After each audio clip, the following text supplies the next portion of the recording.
Devil May Not Cry, because crying is for baby demons 3 is with great with amazing Did you really cut me off and put Dante cutscenes on? Giving you OBS was a mistake, wasn't it? No, we forgot something. We forgot you. Come closer. So, with all that said and done, what is a Devil May Cry 3?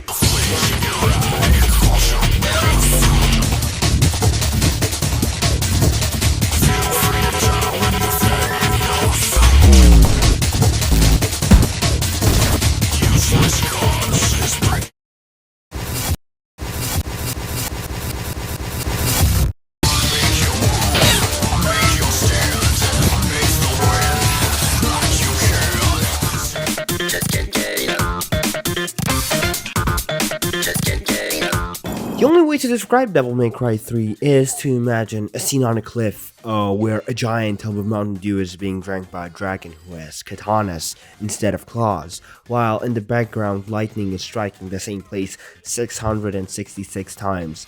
And the fire that the lightning created became a giant fire vortex that annihilated everything in its wake. Also the dragon respects women because not respecting women is not cool. Talking to gamers. What did we get from this description? That's right, nothing, because describing Devil May Cry 3 is impossible. You have to experience it, just like the Barbie movie. And before you ask, no, I'm not Ken. I'm more of an Alan myself. Now that it's out of the way, let's get into the story that follows a guy who climbs a tower to kill his brother. You know, now that I think about it, it's not that complicated, huh? But it doesn't have to be, baby!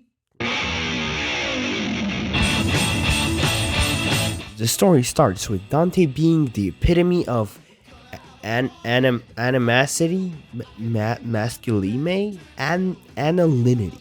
Yeah, analinity works. So, Dante beats the shit out of every demon in the most over-the-top way possible. And what? It seems that I lied, and I'm actually terrible at this game. Subversion of expectations is there's a lot of skill involved in this game, and frankly, I don't have this skill, but this guy does. You should probably go subscribe to them. Dante has 4 styles, which are Swordmaster, Gunslinger, Trickster, and Royal Guard, plus 2 other styles, which we'll unlock later in the game. Swordmaster gives you special weapon moves, Gunslinger turns you into the insufferable meta commentary generator, aka Deadpool, Trickster gives you the ability to teleport, and Royal Guard turns you into a god. But unlike Devil May Cry 5, subjectively the best game ever, you can't change them while in combat. Instead, you have to select a style before playing a level, or when you find one of these things. I'm really not sure what this thing is, but I love a cheap your mama joke, so this is your mama. I know, I'm very cool, but not as cool as... What? You thought I'd say not as cool as Dante? That's such a low-hanging fruit. I'm not that.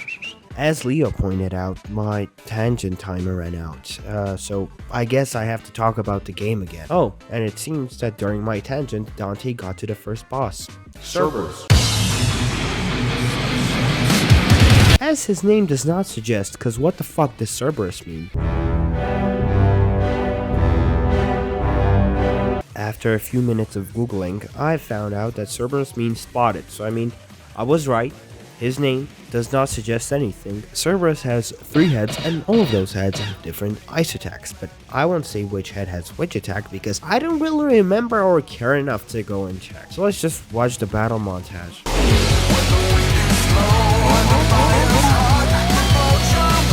What the dog? Kenapa kita segala tuh katanya tiap hari ada mustari? Cuma tak berpikir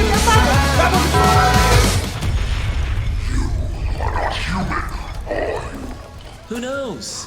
I'm not even sure myself.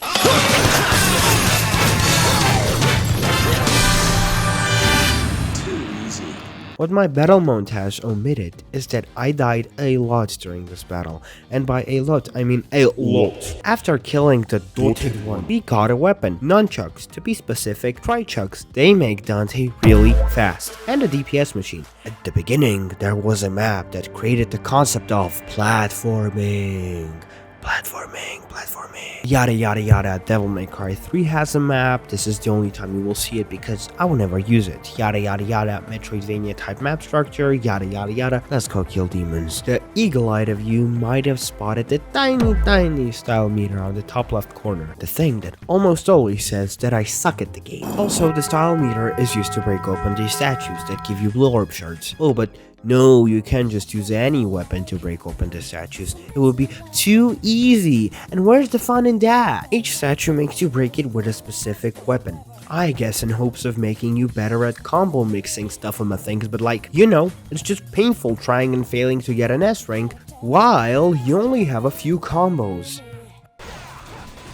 Huh? What? Where is this conveniently placed copyrighted song coming from? Oh, no, it's from this room with the caged artifact and sniper enemies. Segue is a transition. Now, let's get this straight. The sniper demons are annoying. They're not the most annoying demons, they're not the least annoying demons. They are easy to kill, but they are just easily can fuck you over. That's why the most efficient way of killing them is to let your sword do all the thinking. You might be asking, how do I do that, Ruga? I don't know, just press some buttons, go with the flow, and try not to die. And when the slaughtering of the demons in the room was completed, I struggled to jump. You're really bad at this game. First of all, yes, I do know. Second of all, since when can you speak? You know, after I got this spot, I went and played Darksiders 2 and found out that mortal souls give you the ability to speak. It's really awesome. I know you were saying. No, don't mind me. Finish the sentence. So, as I was saying, it's really awesome.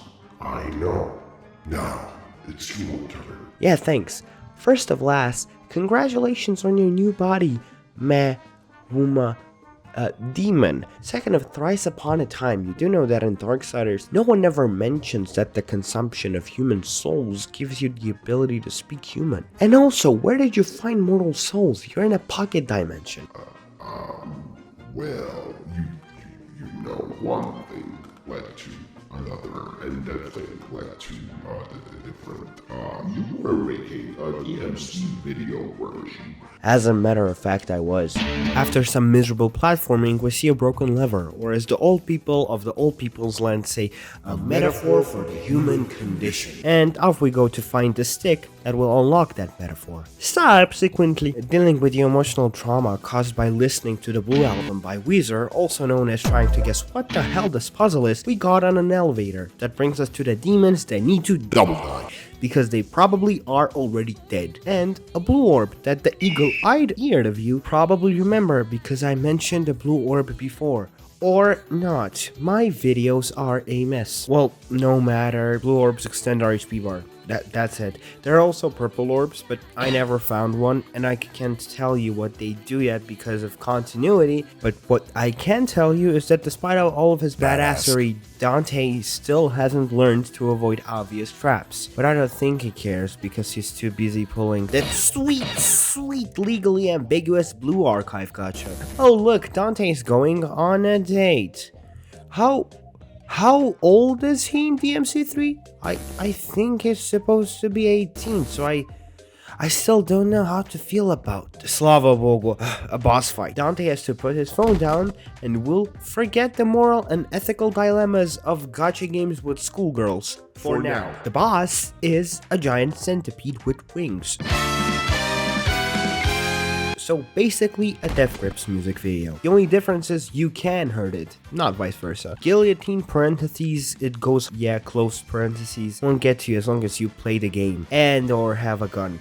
Having a gun would help, but I guess Dante never learned that lesson because he keeps smacking the giant centipede with his sword, which is somehow less effective than nunchucks. But I guess Dante does not believe in logic. That's why he's so badass. And I guess he also does not believe in Buck. Oh well, we got the astronomical board. You know what that means? No? Okay. I think I should explain it. Dante gets to harass a clown and buy upgrades. He can buy weapon upgrades, gun upgrades, and style upgrades. The only thing you can't buy is happiness, love life, self-respect, and sanity. Oh, that was so sad. I mean, I knew you were miserable, but this is a new low, even for you. Go get help, please. You have to change the screen right now. Change it back to the game, or I swear to the thing that you call God, I will annihilate you. As a swarm of bloodbats attacked Dante, he stopped believing in them, and they disappeared. That or its magic effect. Either way, Dante hasn't stopped harassing the clown, and you know what? I agree with him. Clowns are pure evil. Just look at its nose. Ew, kill it. Dante failed. Or that's what common sense would dictate, but au contraire. Dante is insane, so he broke the time and space continuum and killed the final boss. Then he went back in time, all that just so he wouldn't lose to a clown. Maybe Dante is a bit too insecure. Oh no, he's definitely insecure. He found a metaphor for the human condition. Only insecure people find a metaphor for the human condition. It's a multifaceted joke. You wouldn't get it. Then we return to the room where the metaphor for the human condition needs to be placed. And it doesn't work. Of course hitting it would work. It always does. And what was the point if Dante could just hit it really hard and it would become hard? Oh, I guess that's where the metaphor for the human condition comes in. And what do we get for all this trouble? A soul of steel. Well, you know, you could always steal my soul if you wanted so hard. It's a multifaceted joke, you wouldn't get it. And here come the multifaceted demons that lead us to the I don't know where to go, and I am lost section of the game. And then it dawned on me. Invisible stairs. Of course, it makes so much sense. I'd say it makes too much sense. And it was a trap. And that's why they call me the Great Detective. Actually, nobody calls me. We need to kill the demons without them touching us. Easy peasy, devil squeezy. I'm really proud of that one. I'm also proud of the fact that I didn't fuck up the recording of this cutscene.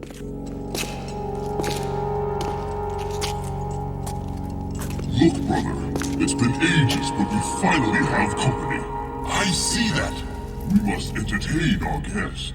You're right, we have to be great. Okay, this time, Dante fucked it up, not me. My hands are clear. So, these bosses attack simultaneously, and I can't get a solid hit on them. This is getting so hard. I need to relax. I'm gonna play Balloon City. Ah, yes, this is this stuff. I'm completely relaxed now. Oh, but one more map wouldn't hurt, would it? Okay, the strategy that I'm going for is... Okay, this is the easiest map in the game. I need something harder. For example...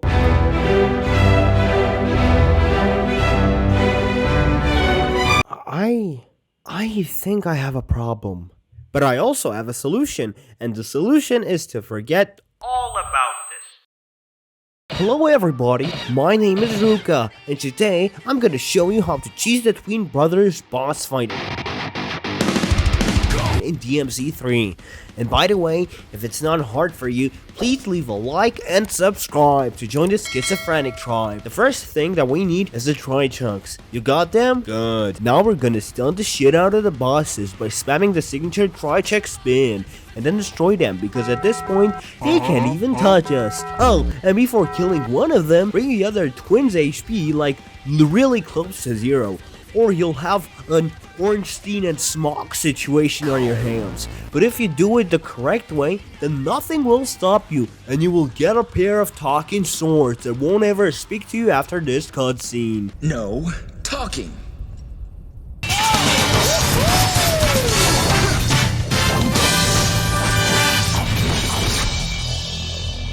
Impressive. No This has never happened before. Why is the screen fading to hey?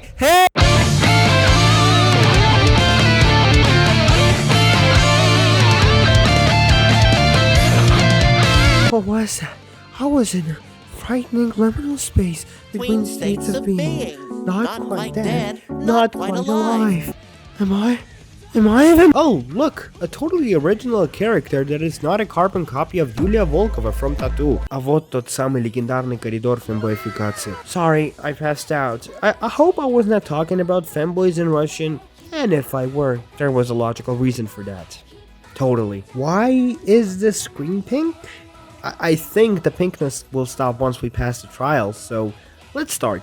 The first trial is the trial of wisdom, where we have to prove that being a femboy is the most masculine thing a guy can do. And also it's a whole ass philosophy that I won't get into because I'm not Wikipedia, go read your own scientific literature. Or I can just talk about the next trial, the trial of skill. This is the only time we're saying skill issue in it. It's actually based and not cringe, so skill issue in it. The trial of the warrior. It's just that, the trial where the legendary femboy warrior shall be victorious, and they shall usher in a new era, the great era of the the great era of the femboys! But Dante is not a femboy, he's just effortlessly badass. Plus he knows the key to life. If you smack a spinning knob thingy really hard, life will become easier, and you will be able to kill demons. Yes kids, that's the key to a happy life and nothing else. That's why the great era of femboys has to wait just a bit longer. And as for Dante, he got a new gun for his troubles. Plus a cutscene featuring a totally original character that is not a carbon copy of Yulia Volkova from Tattoo. My darling daughter.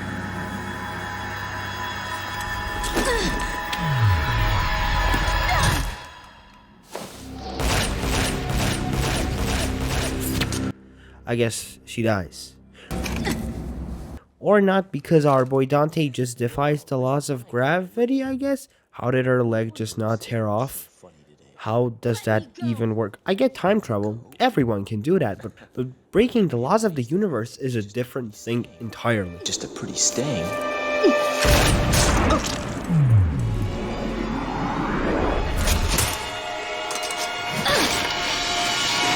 And you show your thanks by shooting? See, he doesn't even die.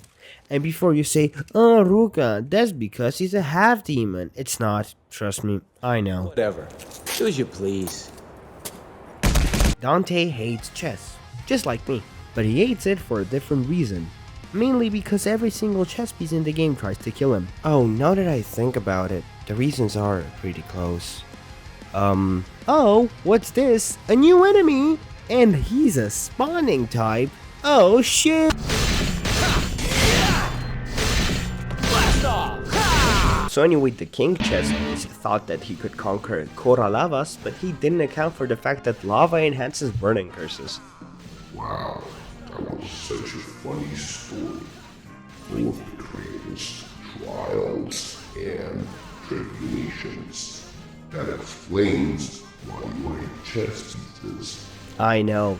I'm never gonna mess with the chess kingdom again. We got a blue orb. Nice. Now the only thing that is left to do is to go all the way back and try and fail at breaking a giant swinging boulder made out of bones for 10 minutes straight. And what do we get for our troubles? A crystal skull. Huh, interesting. Is that a spawner? Oh, fuck.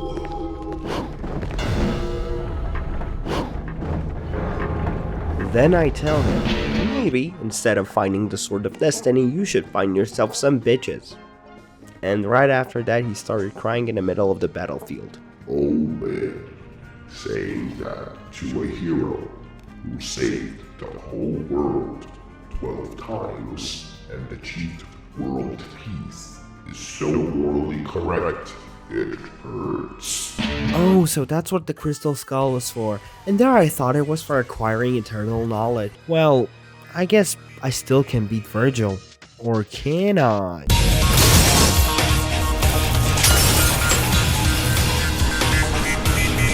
No, I can. It's surprisingly easy.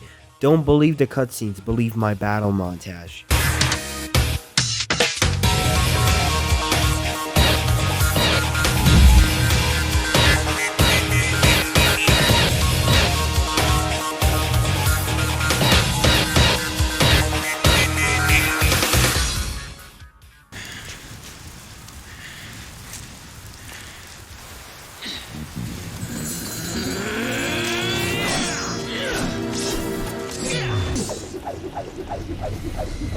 Or do believe them because, Actually, the Japanese sword is objectively better because it's iron sand that is folded 1,000 times with.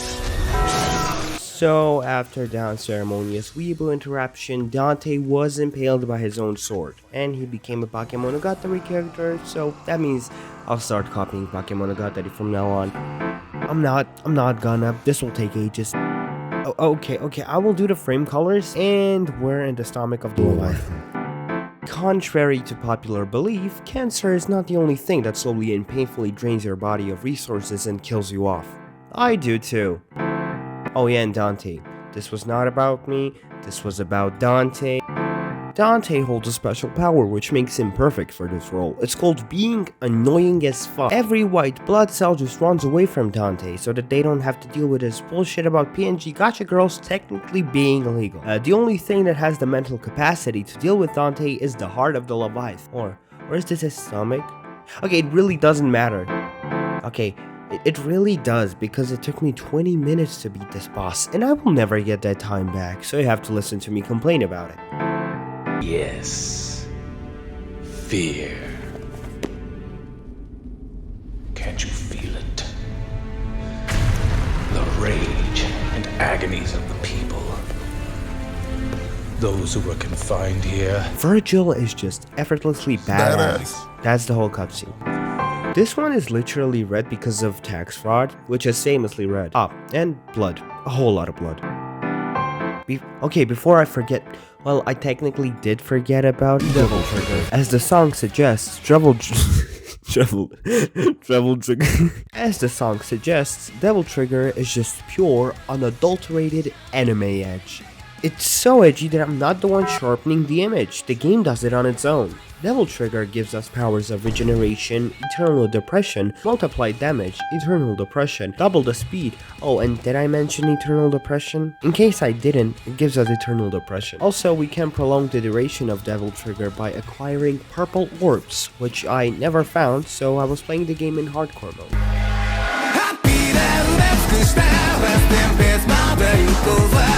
After getting out of the Leviathan, Dante sees the reason why I screamed in the backseat of a taxi for 2 minutes straight, until the driver stopped to help me.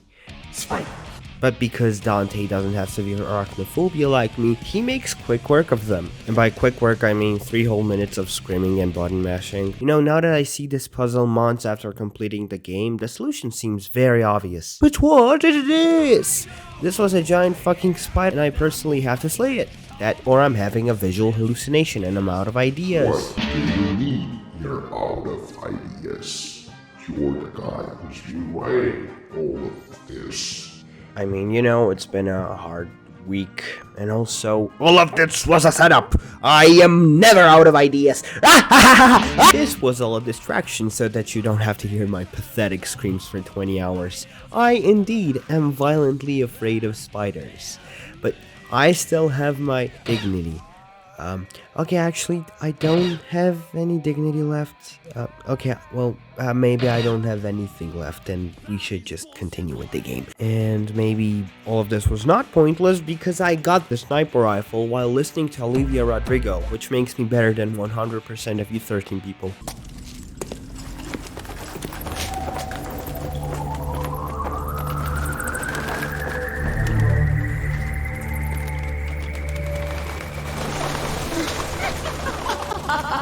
Oh my vampiring god! So listening to Olivia Rodrigo wasn't totally pointless. I know how to defeat the boss. I just have to cheat on her. And to do that, I need to be a good boyfriend. And what do good boyfriends do? That's right, they beat their girlfriends.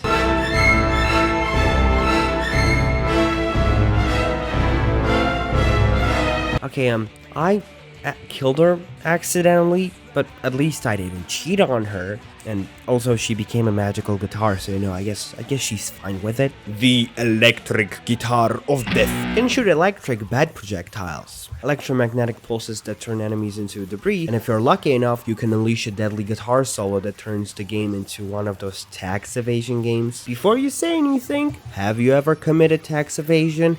Because I have, and I know how that feels, so you gotta trust me on this. Oh, and also you can punch demons in the face with the guitar. It's amazingly effective. but not as effective as killing the guy who helped you summon all the demons. Now no one can be summoned. A genius move by Vergil, as always. And as for Dante and or us, we ran the whole way back while killing giant spiders, again just to kick a blue glowing ball into a hole. And let me tell you, Dante has some solid moves. I guess he's a fan of blue lock, which explains a lot. Just look at those reflexes. The only way of acquiring these reflexes is through reading a manga for hyperactive children. Oh, and also the dying guy on the floor tells Yulia Volkova something not important, like why he took her mother's and a few million humans' lives, that he caused the 2008 financial crisis, Obama is actually his long-lost twin, and that Jackie Chan's best movie is Twin Dragons. You know, nothing important. The only thing that I can think of that is important now, the first part in the name of the game, Devil. Now, I don't know about you people, but I thought the ghosts and devils are completely different entities. But I guess Capcom doesn't care about the logic of the world. Or maybe I should get a job and stop caring about this. I never shoot out of sniper rifles. Yeah, no way, buddy. The BFG, totally unrelated to Doom 9000, is an apparition destroying machine next to an apparition destroying machine. It kills everything in a radius of perceived reality. Yes, it can even kill you, so be careful. But not too careful, because it's less fun that way. And the next stage is all about fun. Do you see the big letters on the screen? It should spell out sarcasm, because I accidentally did this whole moving stage a few separate times. That was not fun. And the next boss fight was not fun. It was painful, literally. I broke my hand, and I finished the whole game with a broken hand. But when God taketh, he giveth something in return, because God is a communist. So what did God give me in return? A working brain and a working immune system. With a working brain, I could figure out how to use my one and only hand and beat this boss in 40 minutes. The boss basically has two phases that he periodically changes into and out of. In the first phase, he comes to us and hits us really hard, and when we hit him enough, he explodes in an angelic way. Speaking of angelic, in the second phase he grows out a set of wings and shoots feathers into us. He also runs real hard into us, throws cages that can be deflected to deal massive damage. Yeah, plus he hits the ground hard enough that it becomes a reference to Oppenheimer. I think this is it. After beating the boss, or that's what I would say if it didn't run away like a little baby, we got the edge thing. Yes, the edge thing. Remember the part where I said that I broke my arm? That was a lie. You should never trust the information on the internet. And also, I'm just a figment of your imagination. Okay, maybe not that one. Anything but that one. Tokyo Ghoul. Sorry for the edgelord jump scare, but believe me, you need this to prepare for the next bit. The clown, definitely not the final boss of the game, told us that the artifact will give us infinite power in exchange for our life. AKA, we need to kill everything in our wake to get hit points back. The walking, talking synonym of the word edge here basically lost all his senses to hashtag deep Tokyo Ghoul memes. Is your name Banana? Cause I'd like to tap that. Potassium. You think that after all I've been through something like that would hurt? Come, Kaneki Tokyo Ghoul. Ladies, there's plenty of me to go around. Detach his arm. Here you go, Brenda. My eyes started bleeding. I guess that was predictable. I was too self-destructive, just like this bridge that accepted all the edge energy. And with the edge energy separated from us, we can move on to the boss of this level, a ghost horse. There are two parts to this boss battle. The first part is on a bridge, and the second part is in a Coliseum. On the bridge, the horse tries to run over Dante, and that's it. You just have to hit it hard when it stops. In the second part, the boss learns how to commit war crimes and shoots Lockheed Martin's patented hypersonic missiles. The only way to avoid them is to either outrun them or jump on the carriage and commit horse crime. Also, the boss can slow down time, which is absolutely fucking awesome. With that said and done, let the horsing around begin. Huh? You see what I did there? You get it.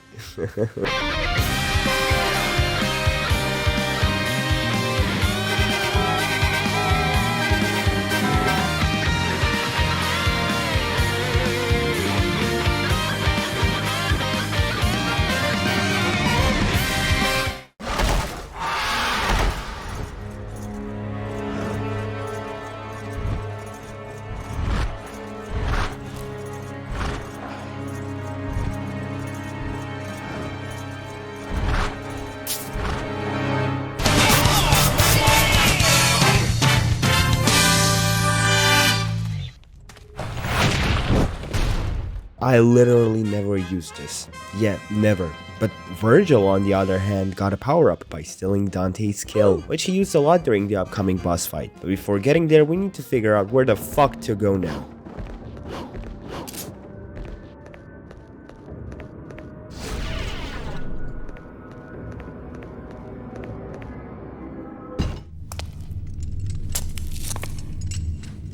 Why isn't this working? Is there something missing? Must more blood be shed? You seem to be in a bad mood. Dante. Okay, this time for real, the only thing that real brothers can relate to beating the shit out of each other with big swords. I can feel the nostalgia pouring out of my ears. Oh no, I think that's blood. I guess listening to screamo metal on 200% volume in gamer mode was too much gamerness for my body to handle, huh? But apparently that's still not enough for Vergil because he constantly beats the shit out of me. This time on, he has his fancy Beowulf gauntlets and greaves that hurt as all hell. And the only way of beating him without losing your sanity is to avoid their attacks at all costs, or you'll end up as this test dummy on the screen. Next thing to look out for is his sword and the judgment cuts he does with said sword. He does them a lot at an annoying degree. Yeah, I think that's it. I literally don't have anything else to add. What, did you expect there to be a battle montage or something? I'm not gonna do it for this one because it's too much work. Anywho, guess what? Dante wins, then nobody wins because the clown guy was the main villain all along. And he is super strong. And he destroyed the tower, so we have to find a way to go up again. So fucking fun. And I took climbing back up too seriously because I was trying to jump back up. To be frank with you, I don't really remember what I was trying to do, but it was not smart, it was really dumb.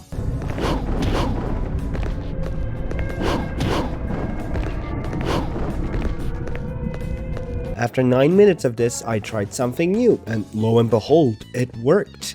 I started killing everything that breathes, and in the case of stone, chess pieces, everything that stones. One thing I learned from games is that if there is senseless violence, then you are going in the right direction. Well, mostly. And that right direction was the sweet, sweet iron horse, aka a motorcycle. This iron horse is the coolest weapon that Dante has. Well, had. When I was a young boy. Good for us that this later becomes a weapon in the undisclosed Title 5. Wink, wink. Meanwhile, Yulia Volkova has been climbing the tower in a more conventional manner. And while we are talking about conventional stuff, there is Dante air kicking an angel, or maybe it's not conventional because I didn't know how to segue to this part. Well, anywho, the first time I saw this, I was in shock because it implied that heaven exists in the Devil May Cry universe, but it was inconsistent with how the game was. Spider! You see, the wheel thingy, it spins the whole tower. How? I don't know. Magical demon stuff. This whole level can be described as spinning towers until I find the exit. It was fun, but not as fun as Christ. Okay, that joke was so bad it helped the bad guy. Think, nubbit. Lust. Wrath.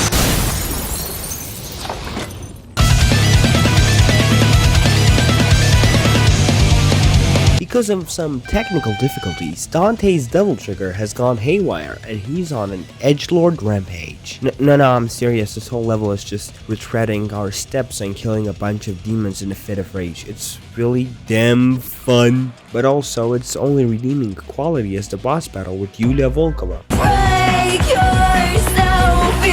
The boss fight by itself is not that hard, but it's cathartic in its own right, and also, if you just climb up on these columns, the whole ordeal becomes 10 times easier. Let the battle montage commence. Don't stop until I fall in flames. Stay with me until the end of time. So carry on, love the sun, human side.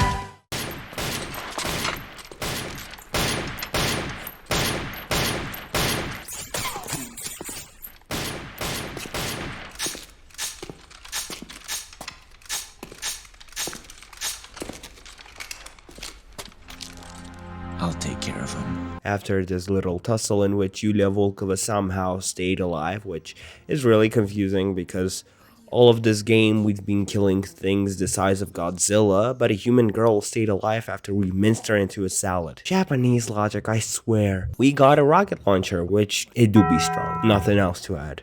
Okay, well maybe there's one more.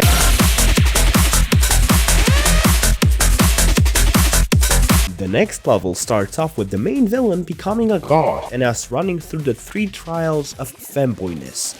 Dante still hasn't become a fanboy, but each time he goes through the trials he gets closer and closer, and when he becomes a fanboy, God is my witness, I will respect his decision. So, do you remember the title screen a few seconds ago that read Nega Dante? Yeah, so here is Nega Dante, aka Negative Dante, and let me tell you, Mama John, this was so easy. The only thing you have to do is get closer to these lights, and when Negative Dante comes and or jumps towards you to strike, you just break open the lights and beat the shit out of Negative Dante. It's really that simple.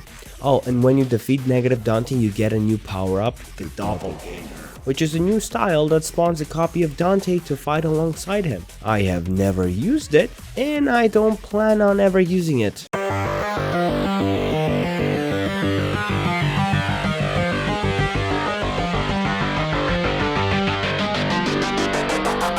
Actually, I do not know why level 18 is a boss rush level. I've looked all over the internet and I couldn't find anything on it. I guess they made it a boss rush to test how good we got at killing demons. So anyway, here's the rundown of what I did. Killed an easy boss, died to Ornstein and Smoke, died to Cerberus, killed Cerberus, died to Ornstein and Smog, killed Negative Dante, died to Ornstein and Smog again, killed Ornstein and Smog, died to Vampire Lady, contemplating if I should continue or cheat. Died to Leviathan for 4 times, killed the Leviathan, died to Vampire Lady, killed generic boss number 1, and that's it. That was the whole level. Very interesting.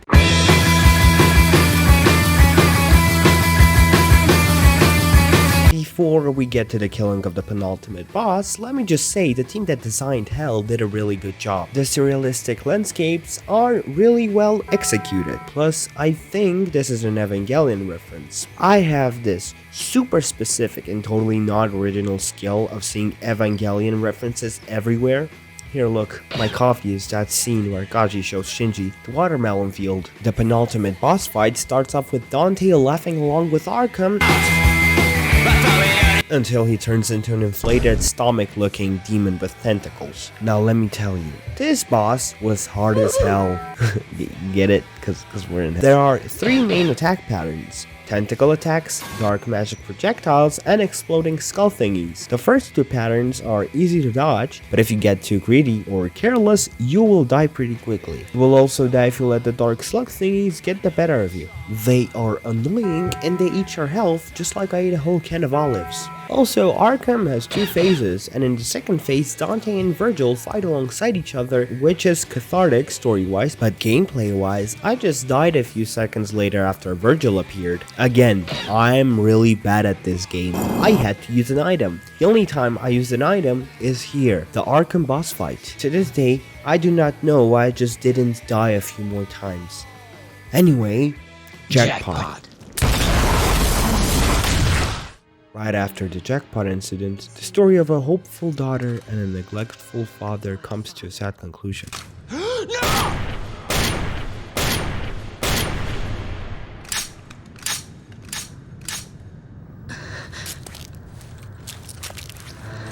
And because one sad conclusion is not enough for a game in 2005, the second one follows. To be specific, a battle to the death between 2 brothers.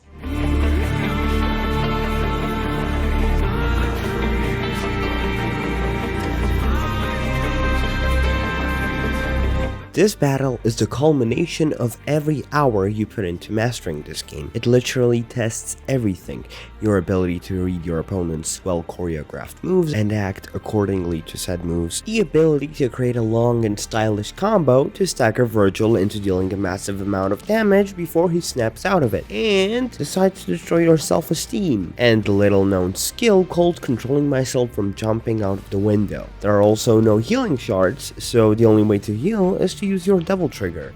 And because I, in fact, am a dumbass, I didn't find any purple orbs to use my suffering. So the whole battle got like 5 billion times worse. Actually, by my calculations, you made it 3,390,000,000 times worse. But it's an easy mistake for a dumbass, I guess. The only way to beat Vergil was by smashing my head up against a brick wall lined with carbon steel. And that's what I did. Bit by bit, brick by brick, I broke the proverbial wall because there's nothing that can stand in the way of a kid who grew up playing Japanese games in Japanese without any translations to guide him.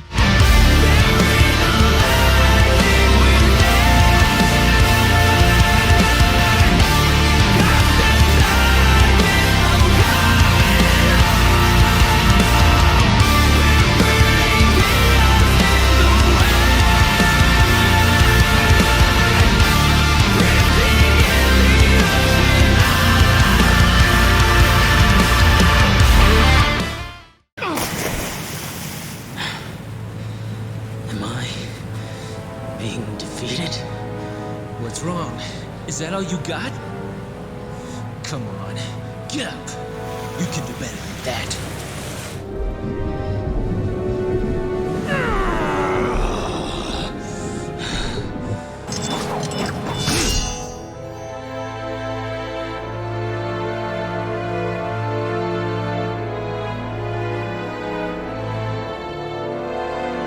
Here we are, at the end of everything and anything. Two brothers clash, final slash pierces flesh, destiny's yoke breaks. I'm not the one crying, you are. And yeah, besides the ending credits where Dante beats the shit out of demons with Yulia Volkova and names his agency The Devil May Cry, that's it. That's the game. The MC3 is at its core a family drama wrapped in a stylish demon slaying system, with a side dish of crying 2 hours straight over a boss fight, and a dessert of practice makes perfect philosophy complemented with a Sauvignon Blanc inside by Bo Burnham, with notes of Juice Up by Wanima. Compared to the new installments in the franchise, some design decisions may seem outdated, but charming nonetheless. And by charming, I mean I didn't want to pull my hair out while playing, which is always a plus. Also, the cutscenes are amazing and immaculate. The guy that directed them, Ryuhei Kitamura, is a master at work. He made Versus, which is basically lore-accurate Dante killing zombies for 2 hours straight. There's also the Vergil version of the MC3 where you play through the whole game as Vergil, but I won't talk about it because the video is long enough already. I give this game a chicken noodle soup while listening to Genetic Engineering by X-Ray Specs out of a chicken noodle soup. Where I come from, this is a billion out of 10. Would recommend.